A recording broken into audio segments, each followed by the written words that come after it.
The billion-dollar blind spot. How Black women entrepreneurs are revolutionizing America's economy while we aren't looking good. Morning, everyone. Welcome to TED.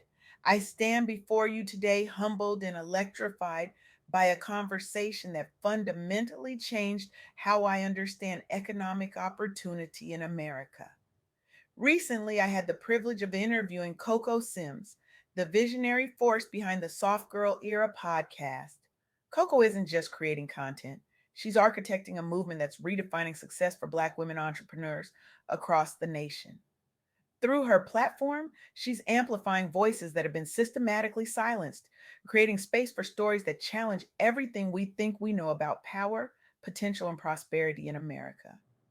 What makes Coco extraordinary isn't just her ability to connect with high achieving Black women entrepreneurs, it's her revolutionary vision of success, one that rejects the burnout culture that has dominated American business and embraces a model where softness coexists with strength, where community thrives alongside competition, and where economic power becomes a vehicle for collective liberation rather than individual gain. During our conversation, Coco shared a statistic that stopped me in my tracks, a number so staggering that I initially thought I'd misheard her. Women of color make up only 39% of the female population in the United States, yet they account for an astonishing 89% of new female owned businesses launched every day. Let that sink in for a moment.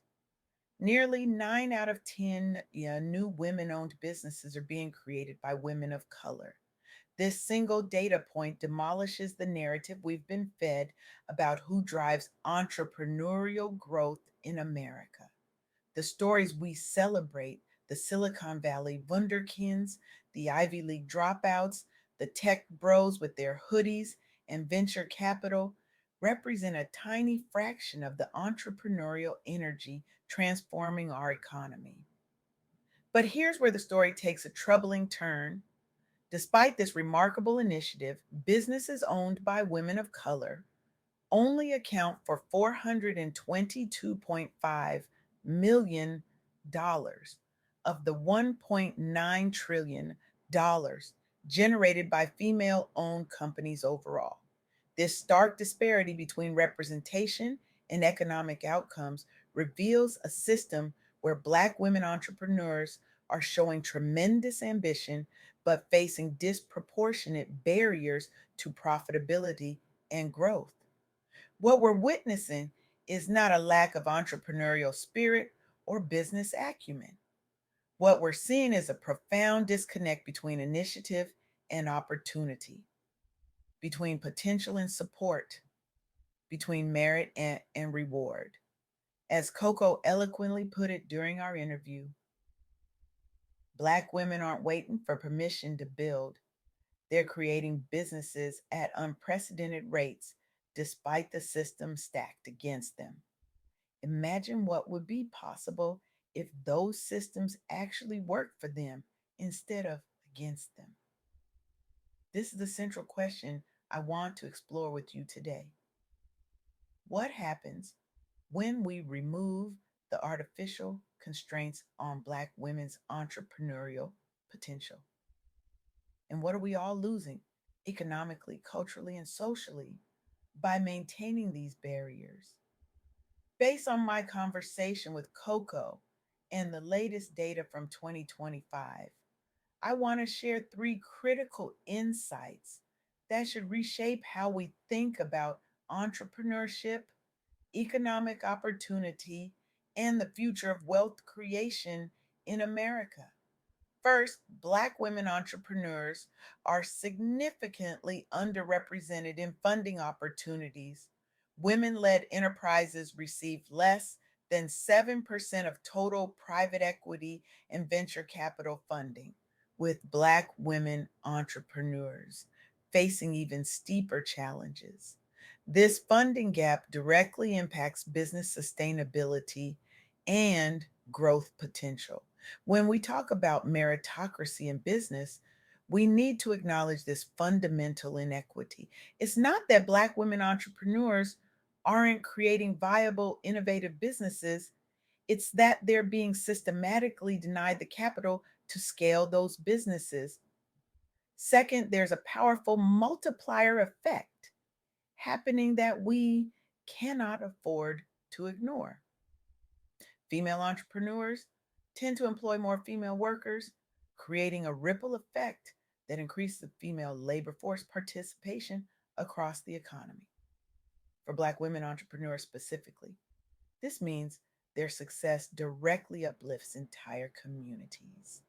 This isn't just about individual success stories, it's about community transformation. When Black women build successful businesses, they don't just create wealth for themselves, they create jobs, opportunities, and economic stability for others who have been historically marginalized. Third, despite these challenges, we're witnessing what experts call a wave of wealth creation. By 2030, women could control 60% of the world's assets through increasing entrepreneurial activities, higher employment rates, and rising salaries. This represents a tremendous opportunity for Black women entrepreneurs to position themselves at the forefront of this economic shift. The question isn't whether this wealth transfer will happen. The question is who will benefit from it and whether Black women entrepreneurs will receive their fair share of this historic economic transformation. Let me introduce you to Amira Rasul, a woman whose story embodies both the challenges and the extraordinary potential of Black women entrepreneurs. Amira is the founder and CEO of The Folklore, a commerce solution helping small brands create digital storefronts and sell products online, with a focus on Black owned businesses and African based fashion and retail brands. Like so many Black women entrepreneurs, Amira faced the typical funding challenges, starting with minimal capital in an industry dominated by established players. But she refused to be deterred. She leveraged her deep understanding of both African fashion brands and digital commerce to create a platform specifically addressing the needs of underrepresented businesses. Starting with just a $30,000 investment, a fraction of what many tech startups receive in their initial funding rounds. Amira has raised over $6 million since launching in 2018. She's among the youngest Black women to raise over $1 million in pre seed funding. What makes Amira's story so powerful is her vision. She didn't just see a business opportunity, she saw a gap between talented African designers and global markets. Today, her platform supports over 700 brands with both digital infrastructure and a retail component. Her accomplishments earned her a spot on the Forbes 30 Under 30 list in 2024, and her platform has become a vital channel for African fashion brands to reach global markets. But here's what's truly revolutionary about Amira's work: the folklore is actively investing in building Africa's economy by increasing exports and production, creating sustainable economic opportunities across the continent. This isn't just a business, it's an economic ecosystem that's transforming lives and communities. Or consider Fungi Indamera, a health tech entrepreneur and founder of Checkup Health, a software supporting healthcare providers with consultations and prescription writing. As a Black woman in the male dominated fields of healthcare and technology, Fungi faced barriers to entry, credibility challenges, and funding disparities that would have stopped many in their tracks. Yet she leveraged her expertise in healthcare to create technology solutions that address specific pain points for providers, while also building a strong personal brand through content creation and thought leadership. Fungi has established herself as both a successful entrepreneur and a business mentor for leaders in the healthcare industry. Through dedication to both technological innovation and community building, she has created multiple channels to share her expertise, including a YouTube channel featuring interviews with business leaders and entrepreneurs. In 2025, the African Business Chamber named her one of the top 100 African entrepreneurs and business leaders in the UK. What's particularly striking about these examples is how they illustrate the broader collective impact of Black women entrepreneurs.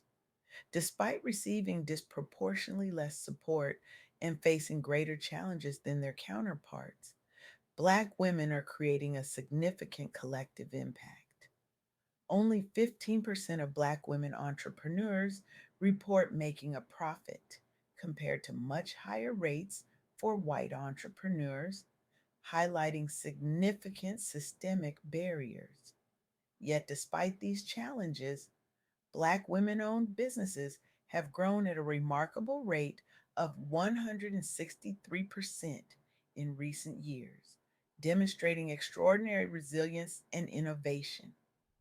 Black women now account for 28% of all Black entrepreneurs and 21% of all female owned companies in the United States. This growth comes against a backdrop of historical exclusion from traditional business networks, limited access to capital, and fewer mentorship opportunities.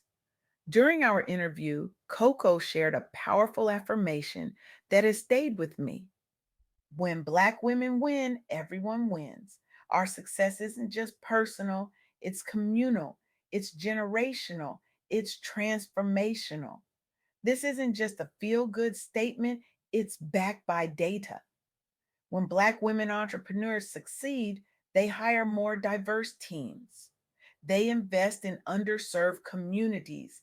They create products and services that address previously ignored market needs. They build wealth that extends beyond themselves to their families and communities. So I leave you with this challenge. If Black women entrepreneurs are already creating nearly 90% of new women owned businesses, despite receiving less than 7% of venture funding, imagine what would be possible if we created truly equitable access to capital, mentorship, and market opportunities. This isn't just a moral imperative, it's an economic one. We are leaving trillions of dollars of potential economic growth on the table by failing to invest in Black women entrepreneurs. We are stifling innovation, limiting job creation, and perpetuating economic inequality by maintaining these artificial barriers. The time for incremental change has passed. We need bold, decisive action to transform how we fund, support, and celebrate Black women entrepreneurs. This means reimagining venture capital, reinventing networking opportunities, restructuring mentorship programs, and reconsidering what successful entrepreneurship looks like. For investors in the room, I challenge you to examine your portfolio. How many Black women led companies have you funded? What biases might be influencing your investment decisions? What opportunities are you missing by overlooking this extraordinary pool of entrepreneurial talent? For consumers, I challenge you to be intentional about where you spend your dollars. Supporting Black women owned businesses isn't charity, it's participating in economic justice while accessing products and services that might better meet your needs. For policymakers, I challenge you to create programs that specifically address the unique challenges faced by Black women entrepreneurs, from access to capital to childcare support. And for all of us, I challenge you to envision an economy where Black women's entrepreneurial potential is fully unleashed, where their businesses thrive, their communities prosper, and their innovations transform our world. Because when we remove these artificial constraints, we won't just be creating more successful Black women entrepreneurs, we'll be creating a more dynamic, innovative, and equitable economy for everyone. Thank you.